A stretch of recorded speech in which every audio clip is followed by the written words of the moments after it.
The Chinese are paying $35,000 a head, $50,000 a head to come to the southern border. They're paying the drug cartels this money. The number of Chinese nationals, and they are military-aged men, you're right, up 1,100% year over year. Are they being directed by the Communist Party to come here? I believe so. I believe so. And I believe we're going to have a terrorist attack 100%. 100%. You know, during my term, I had no terrorist attacks. You know that, right? So there'll be saboteurs? What are they? I had all sorts of bans on people from certain countries. I had bans all over the place. We had no attack. It's a lie Donald Trump has been telling for a while now, that there were no terror attacks during his administration. But when you lie about 97 times a day, who can really tell the difference? Millions and millions of people are pouring into our country illegally, and many come from prisons. They come from jails. They're terrorists. Nobody's ever seen it. They come from, by the way, I saw a report this morning, they're coming in from mental institutions all over the world. They're pouring in, and it makes sense. Why would somebody running a country where it costs so much money, why would they keep the people? They're dumping them into our country. Mental institutions, jails and prisons, they're coming into our country, and a lot of terrorists are coming in. This is really bad. I heard somebody yesterday say 100% happened to be Sean Hannity. Did you ever hear of Sean Hannity?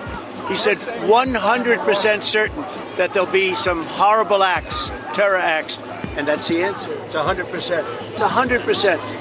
The people coming into our country, it's 100% certain. Apparently, the Trump administration can. They just don't like to count the many domestic terror attacks that Trump endorsed or flippantly dismissed, like when a white supremacist drove his car into a group of peaceful protesters in Charlottesville, or when a Trump supporter mailed some explosives to Democratic officials. Trump's own Justice Department said that a mass murder in New York City in 2017 was a terrorist attack carried out in support of ISIS, and he consistently brought it up to keep MAGA afraid. His Justice Department also said that an attack by an extremist member of Saudi Arabia's military that killed 3 service members in Florida was motivated by jihadist ideology and carried out by a longtime associate of al-Qaeda. But those are just blatant lies. Who cares? It's election season, so it's time for Trump and his associates to tell MAGA that the boogeyman is back and he's only afraid of Trump. I don't know if everybody's going to wait until we have a terrorist attack, and that'll wake people up, much like losing our soldiers over in the Middle East. That finally woke people up, but we shouldn't wait until people die to take meaningful action. And there's some political analysts that think Democrats should use similar scare tactics to show how many holes are in Trump's elementary school level rants. But the people that believe it have refused to acknowledge reality for this long. So maybe it's best to just reveal the truth and watch his party tussle over it while he attempts to use the same playbook 8 years later. President Biden proposed $14 billion